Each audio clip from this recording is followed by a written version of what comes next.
जिस दिन तुमने कम बोलना शुरू किया उसी दिन लोगों ने तुम्हारे बारे में बात करना शुरू कर दिया। यह बात अजीब लग सकती है, लेकिन यह सच है।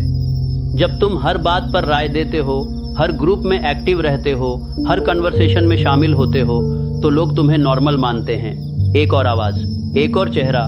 लेकिन जिस दिन तुम चुप हो गए, जिस दिन तुमने खुद को उस भीड़ से थोड़ा अलग किया, उसी दिन लोगों ने पूछना शुरू कर दिया, ये कहाँ है, ये क्या कर रहा है। तुम्हारी चुप्पी तुम्हारी सबसे बड़ी ताकत है। लेकिन यह बात तुम्हें किसी ने नहीं बताई, क्योंकि जो लोग तुम्हारे आसपास हैं वो खुद उस भीड़ का हिस्सा हैं। वो तुम्हें वही सिखाते हैं जो उन्होंने सीखा। बोलते रहो, दिखते रहो, हर जगह हाजिर रहो, और तुम मानते रहे क्योंकि तुम्हें लगा यही तरीका है। आज मैं तुम्हें वो बताने आया हूँ जो उन्होंने नहीं बताया। मेरा नाम नेपोलियन हिल है और मैंने अपनी जिंदगी के 20 साल उन लोगों के पास बिताए जो दुनिया को बदल रहे थे। Andrew Carnegie, Henry Ford, Thomas Edison, Abraham Lincoln. मैंने इन सबको करीब से देखा, इनसे सीखा, इनकी आदतों को समझा। मैंने 500 से ज्यादा कामयाब लोगों को स्टडी किया है, और उन सब में जो एक बात मुझे बार बार मिली वो यह थी कि ये लोग कम बोलते थे, बहुत कम। जब कार्नेगी के ऑफिस में पहली बार बैठा तो मुझे उम्मीद थी कि वो मुझ पर आइडियाज की बारिश करेंगे, लेकिन वो बस सुनते रहे। एक के बाद एक लोग आते, बात करते, और कार्नेगी बस सुनते। और जब वो बोले तो एक वाक्य, बस एक, और वो एक वाक्य उस पूरी मीटिंग का सबसे भारी हिस्सा था। मैंने उनसे पूछा, आप इतना कम क्यों बोलते हैं? उन्होंने मुझे देखा और कहा, नेपोलियन, जो आदमी बहुत बोलता है वो बहुत कम सोचता है। वो बात मेरे दिल में उतर गई, और उसके बाद से मैंने समझना शुरू किया, चुप्पी सिर्फ साइलेंस नहीं है, चुप्पी एक स्ट्रैटेजी है। अब एक पल के लिए रुको और खुद से पूछो, पिछले हफ्ते तुमने कितनी बातें बोली जो जरूरी नहीं थी? कितनी ओपिनियंस दी जो किसी ने आंगी नहीं थी? कितनी कॉन्वर्सेशंस में तुम इसलिए शामिल हुए क्योंकि तुम्हें लगा कि शामिल न होना रूड होगा? ज्यादातर लोग इसका जवाब नहीं दे पाते क्योंकि वो कभी रुके ही नहीं यह सोचने के लिए। तुम हर ग्रुप में हो, हर व्हाट्सएप चैट में हो, हर कजिन की शादी में सबसे पहले पहुंचते हो, हर ऑफिस गॉसिप में अपडेटेड रहते हो, हर दोस्त की प्रॉब्लम में भाई मैं हूं ना कहते हो। और रात को जब सब सो जाते हैं, एक अजीब सी खालीपन होती है, एक थकान जो नींद से नहीं जाती, एक फीलिंग जैसे पूरा दिन भागते रहे लेकिन पहुंचे कहीं नहीं। यह फीलिंग तुम्हें फेमिलियर है तो सुनो। यह फीलिंग इसलिए नहीं है क्योंकि तुम कमजोर हो, यह फीलिंग इसीलिए है क्योंकि तुम अपनी एनर्जी किसी और की जिंदगी में लगा रहे हो और खुद की जिंदगी के लिए कुछ बचता ही नहीं। यह सिर्फ तुम्हारी कहानी नहीं है, यह उस पूरी जनरेशन की कहानी है जो सोशल होने की कोशिश में खुद से डिस्कनेक्ट हो गई। शर्मा जी का बेटा हमेशा याद रहता है, पड़ोसन का लड़का हमेशा कंपेयर होता है, रिलेटिव्स की गैदरिंग में तुम्हारी सैलरी, तुम्हारी गीती की की से, तुम्हारी जॉब, तुम्हारी गर्लफ्रेंड सब डिस्कस होते हैं और तुम स्माइल करते हो क्योंकि तुम्हें सिखाया गया है यही होता है। लेकिन उस स्माइल के पीछे एक गुस्सा है, एक थकान है, और एक सवाल है जो तुम खुद से रोज पूछते हो, कब तक? आज का जवाब है अब नहीं। अब बात करते हैं हेनरी फोर्ड की। जब मैं पहली बार कार्नेगी से मिला, उन्होंने मुझे एक नाम दिया, हेनरी फोर्ड। उन्होंने कहा, अगर तुम यह समझना चाहते हो कि सॉलिट्यूड का असली मतलब क्या है तो फोर्ड के पास जाओ। मैं गया। फोर्ड के डियरबॉर्न एस्टेट में एक बड़ा गार्डन था, और फोर्ड की आदत थी कि हर बड़े डिसीजन से पहले वो उस गार्डन में अकेले टहलते थे। कोई सेक्रेटरी नहीं, कोई एडवाइजर नहीं, कोई फोन नहीं, बस वो और उनके विचार। उनके करीबी लोगों ने डॉक्यूमेंट किया है कि फोर्ड जब किसी बड़े प्रॉब्लम पर काम कर रहे होते तो वो कभी कभी घंटों बाहर रहते बिना किसी से बात किए, और जब वापस आते तो उनके पास एक क्लियर डायरेक्शन होती। उनके एक एसोसिएट ने एक बार पूछा, मिस्टर फोर्ड, आप इतना अलोन क्यों रहते हैं? क्या आपको लोगों से बात करने में कोई प्रॉब्लम है? फोर्ड ने जवाब दिया, प्रॉब्लम नहीं है, लेकिन जब मैं अकेला होता हूँ तभी मेरे आइडियाज बोलते हैं। जब भीड़ होती है तो सिर्फ लोग बोलते हैं। यह वाक्य नोट कर लो, जब मैं अकेला होता हूँ तभी मेरे आइडियाज बोलते हैं। फोर्ड ने मॉडल टी उस सॉलिट्यूड में बनाया। उन्होंने अमेरिका के हर घर में गाड़ी पहुंचाने का ड्रीम उस गार्डन में देखा और उन्होंने उसे पूरा किया।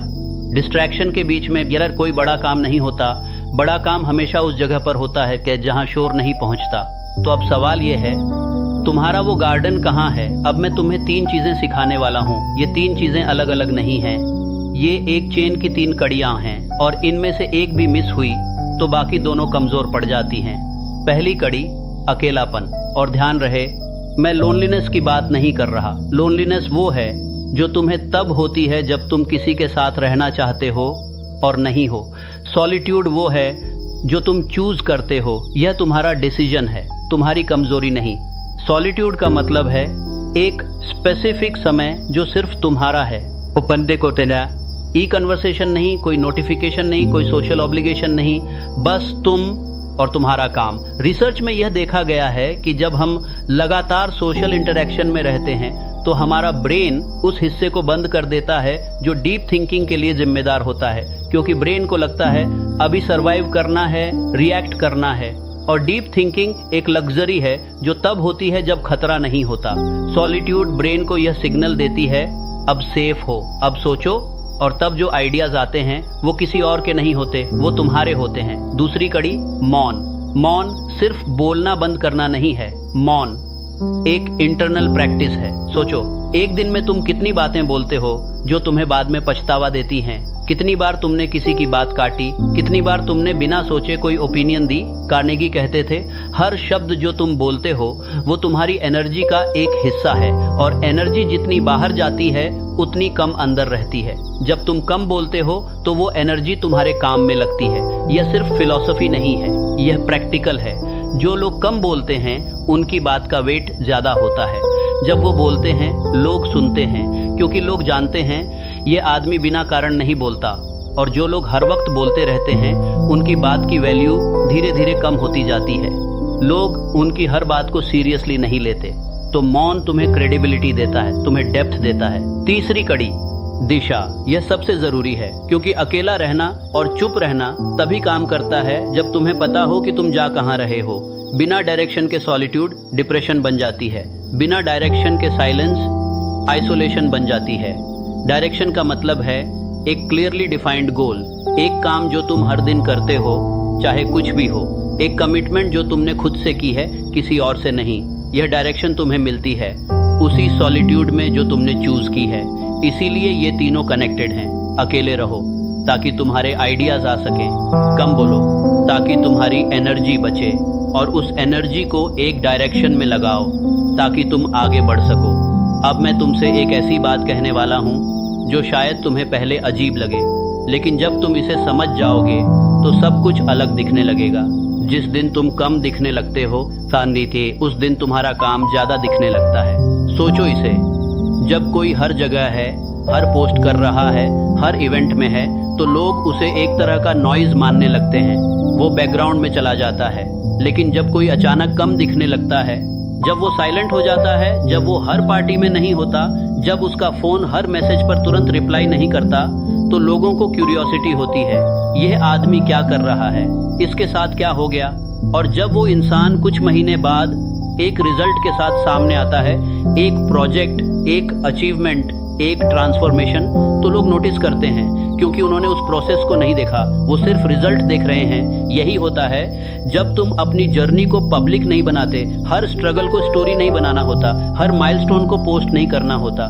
कुछ चीजें तुम्हारे और तुम्हारे काम के बीच की होती हैं, और यह विथड्रॉवल, यह कॉन्शियस डिसअपीयरेंस, यह वीकनेस नहीं है, यह स्ट्रैटेजी है। अब तुम कमेंट में लिखो, क्या तुमने कभी किसी ऐसी सिचुएशन में खुद को पाया है जहां तुम सबके ले लेते ये थे, सब तुम्हें पसंद करते थे, लेकिन तुम खुद अपने लिए कुछ नहीं कर पा रहे थे? लिखो। अब मैं तुम्हें दीपक की कहानी सुनाता हूँ। पुणे में एक लड़का था, नाम था दीपक जोशी, 26 साल का। एक मिड साइज IT कंपनी में काम करता था, अच्छी सैलरी थी, पेरेंट्स खुश थे, दोस्तों का एक बड़ा ग्रुप था। लेकिन दीपक के अंदर एक बेचैनी थी। वो ग्राफिक डिजाइन सीखना चाहता था, उसे फोटोग्राफी में इंटरेस्ट था, उसके पास आइडियाज थे, एक स्मॉल क्रिएटिव स्टूडियो शुरू करने का ड्रीम था, लेकिन वो कभी टाइम नहीं निकाल पाता। क्यों? क्योंकि दीपक सबके लिए अवेलेबल था। दोस्त का कॉल आया, दीपक उठाता, कॉलिग को हेल्प चाहिए, दीपक जाता, फैमिली गैदरिंग है, दीपक जाएगा ही, वीकेंड प्लान है, दीपक को मना करना नहीं आता था। और ये सब करते करते महीने बीतते रहे, साल बीत गया, फिर 2 साल। ड्रीम वही था, लेकिन दीपक थोड़ा और दूर हो गया था उससे। एक रात बहुत लेट थी। दीपक अपने फोन में एक वीडियो देख रहा था, किसी क्रिएटर का काम था, और दीपक के दिल में एक तेज दर्द हुआ। उसने सोचा, यह मैं कर सकता था, यह मेरा ड्रीम था। वो रात उसके लिए टर्निंग पॉइंट थी। अगले दिन उसने एक डिसीजन लिया, छोटा सा लेकिन फर्म। उसने डिसाइड किया कि हर रात 10 बजे से 11 बजे 1 घंटा सिर्फ उसका होगा। Phone off, no calls, no WhatsApp, सिर्फ वो और उसका काम। पहले हफ्ते में दोस्तों ने पूछा, भाई क्या हुआ, ऑनलाइन नहीं आता? उसने सिंपली कहा, काम कर रहा हूँ। कुछ लोग समझे, कुछ नहीं, लेकिन दीपक ने केयर नहीं की। पहले महीने में उसने बेसिक फोटोग्राफी सीखी। दूसरे महीने में उसने एक पोर्टफोलियो बनाना शुरू किया। तीसरे महीने में उसका पहला पेड प्रोजेक्ट आया, एक लोकल ब्रांड के लिए प्रोडक्ट फोटोज। यह कोई ओवरनाइट सक्सेस नहीं था, यह प्रोसेस था, स्लो, कंसिस्टेंट, क्वाइट प्रोसेस। 6 महीने बाद दीपक के पास 15 क्लाइंट्स थे। 1 साल बाद उसने अपना फ्रीलांस वर्क आईटी जॉब से ज्यादा कंसिस्टेंट बना लिया था। कोई ओवरनाइट मिरेकल नहीं, कोई बड़ा ड्रामा नहीं, बस 1 घंटा रोज खुद के लिए। और वो घंटा तभी मिला जब उसने डिसाइड किया कि कुछ वक्त के लिए, कुछ लोगों के लिए नो कहना होगा। दीपक की कहानी तुम्हें कैसी लगी, कमेंट में बताओ। क्या तुम भी अपनी जिंदगी में एक दीपक मोमेंट फील करते हो, वो टर्निंग पॉइंट जहां तुम थे लेकिन पलट नहीं पाए? अब बात करते हैं एक ऐसी चीज की जो ज्यादातर लोग नहीं देखते। जब तुम सॉलिट्यूड में बैठते हो तो शुरू में बहुत अनकंफर्टेबल लगता है। तुम्हारा ब्रेन तुरंत डिस्ट्रैक्शन खोजने लगता है। फोन उठाओ, म्यूजिक लगाओ, कोई कॉल करो, ये नॉर्मल है। ये डिस्कम्फर्ट तुम्हारा दुश्मन नहीं है, ये तुम्हारा इंडिकेटर है। जितना ज्यादा अनकंफर्टेबल लगे शुरुआत में, उतना ज्यादा जरूरी है वो सॉलिट्यूड, क्योंकि ये डिस्कम्फर्ट बताता है कि तुम कितने दिनों से खुद से बात नहीं की है। फोर्ड इसे मेंटल डिटॉक्सिफिकेशन कहते थे। जब तुम अकेले बैठते हो और कोई इनपुट नहीं आ रहा, कोई न्यूज, कोई गॉसिप, कोई एंटरटेनमेंट, तो ब्रेन पहले रेस्टलेस होता है, फिर धीरे धीरे सेटल होता है, और फिर वो जगह खुलती है जहां असली थिंकिंग होती है। यह जगह तुम्हारे अंदर हमेशा से थी, बस नॉइज ने उसे बंद कर दिया था। जोर से कहो, मेरा टाइम, मेरी एनर्जी, मेरा काम। एक बार और, मेरा टाइम, मेरी एनर्जी, मेरा काम। यह तुम्हारा डिक्लेरेशन है, इसे याद रखो। अब एक सवाल, अगर तुम आज से सिर्फ एक चेंज करो तो क्या करोगे? सोचो, जवाब तुम्हारे अंदर है, और वो जवाब तभी आएगा जब शोर थोड़ा कम हो। अब बात करते हैं 21 दिन के एक स्पेसिफिक प्रैक्टिस की। मैं तुमसे कोई बड़ा बलिदान नहीं मांग रहा। मैं तुम्हें नहीं कह रहा कि अपने दोस्त छोड़ दो, फैमिली से दूर हो जाओ या एक अंधेरे कमरे में बंद हो जाओ। मैं तुमसे सिर्फ 21 दिन मांग रहा हूँ, और उसमें भी सिर्फ 1 घंटा। यह है मौन का 1 घंटा। हर रात या हर सुबह, जो भी तुम्हारे लिए बेटर हो, 1 घंटे के लिए। पहला काम, फोन को दूसरे कमरे में रख दो, लिटरली हाथ की पहुंच से बाहर। दूसरा काम, उस घंटे में सिर्फ वो एक काम करो जो तुम बहुत दिनों से करना चाहते थे। कोई स्किल, कोई प्रोजेक्ट, कोई आइडिया जो तुम्हारे दिल में था लेकिन टाइम नहीं था। तीसरा काम, उस घंटे की शुरुआत में 5 मिनट बस बैठो, कुछ मत करो, सिर्फ नोटिस करो कि तुम्हारे दिमाग में क्या चल रहा है, क्या थॉट्स आ रहे हैं, किस चीज की एंजाइटी है, कौन सा ड्रीम है जो बार बार दिखता है। ये 5 मिनट तुम्हें तुम्हारे असली सेल्फ से कनेक्ट करेंगे। पहले हफ्ते में स्ट्रगल होगा, ब्रेन बोलेगा बस 1 मिनट फोन देख लो, तुम मत देखो। दूसरे हफ्ते में कुछ सेटल होना शुरू होगा, तुम्हें पता चलेगा कि 1 घंटा काफी लंबा होता है जब डिस्ट्रैक्शन नहीं हो। तीसरे हफ्ते में कि तुम उस घंटे का इंतजार करोगे, क्योंकि वो एकमात्र घंटा होगा जो पूरी तरह तुम्हारा होगा। 21 दिन, 1 घंटा रोज। और एक रूल, इस प्रयोग के बारे में किसी को मत बताओ, यह तुम्हारा है। इसे सोशल मीडिया पर अनाउंस मत करो, इसे ग्रुप में शेयर मत करो। यह सीक्रेट नहीं है, यह प्राइवेट है। जो चीज तुम सबको बताते हो, उसे पूरा करने का मोटिवेशन कम हो जाता है। साइकोलॉजी में इसे सोशल रियलिटी कहते हैं। जब हम किसी गोल को पब्लिकली डिक्लेयर करते हैं तो ब्रेन को पार्शियल सेटिस्फैक्शन मिल जाती है और असली काम की मोटिवेशन कम हो जाती है। इसलिए यह घंटा सिर्फ तुम्हारा, क्वाइट, प्राइवेट, योर्स। आज रात से शुरू करो, अभी डिसाइड करो, कल सुबह 6 बजे या रात को 10 बजे कौन सा टाइम होगा और क्या करोगे उस घंटे में। कमेंट में लिखो वो एक काम जो तुम उस घंटे में करना चाहते हो, सिर्फ एक। कमिट करो। अब आखिरी बात, जो लोग तुम्हारी चुप्पी को अहंकार समझते हैं वो कभी नहीं समझेंगे कि उस चुप्पी के अंदर क्या बन रहा है। और यह ठीक है, तुम्हें हर किसी को एक्सप्लेन नहीं करना है, तुम्हें हर किसी को जस्टिफाई नहीं करना है। जिन्हें समझना है वो देखेंगे रिजल्ट में। तुम एंटी सोशल नहीं हो, तुम ठंडे नहीं हो, तुम घमंडी नहीं हो, तुम सीरियस हो। और सीरियस लोग स्लो नहीं होते, सीरियस लोग डेलिबरेट होते हैं। वो हर कदम सोच कर रखते हैं, वो हर बात सोच कर बोलते हैं, वो हर कनेक्शन सोच कर बनाते हैं। यही वो क्वालिटी है जो कार्नेगी में थी, यही फोर्ड में थी, यही लिंकन में थी, और यही तुम्हारे अंदर भी है। बस अभी तक किसी ने उसे नहीं पहचाना। आज से तुम पहचानो। इस वीडियो की शुरुआत में मैंने कहा था, जिस दिन तुमने कम बोलना शुरू किया उसी दिन लोगों ने तुम्हारे बारे में बात करना शुरू कर दिया। अब मैं इसे पूरा करता हूँ। जिस दिन तुमने कम बोलना शुरू किया उसी दिन तुम्हारा काम बोलने लगा, और वो बोलना वो असली बोलना है। तो आज से अकेले रहो, अपने आइडियाज को स्पेस दो, कम बोलो, अपनी एनर्जी को बचाओ और उस एनर्जी को एक डायरेक्शन में लगाओ, एक काम में। हर रोज जीवन में आगे बढ़ने का यही रास्ता है, हमेशा से था। अब एक आखिरी सवाल, इस वीडियो में जो 3 चीजें मैंने बताई, अकेलापन, मौन और दिशा, इनमें से कौन सी तुम्हारे लिए सबसे ज्यादा चैलेंजिंग है? कमेंट में बताओ। और अगर तुम आज से उस 1 घंटे का कमिटमेंट ले रहे हो तो कमेंट में लिखो, मैं तैयार हूं। बस इतना काफी है, क्योंकि वो 2 शब्द, मैं तैयार हूं, एक डिक्लेरेशन नहीं है, एक आइडेंटिटी शिफ्ट है। और identity shifts from the inside out, not the other way around. चलो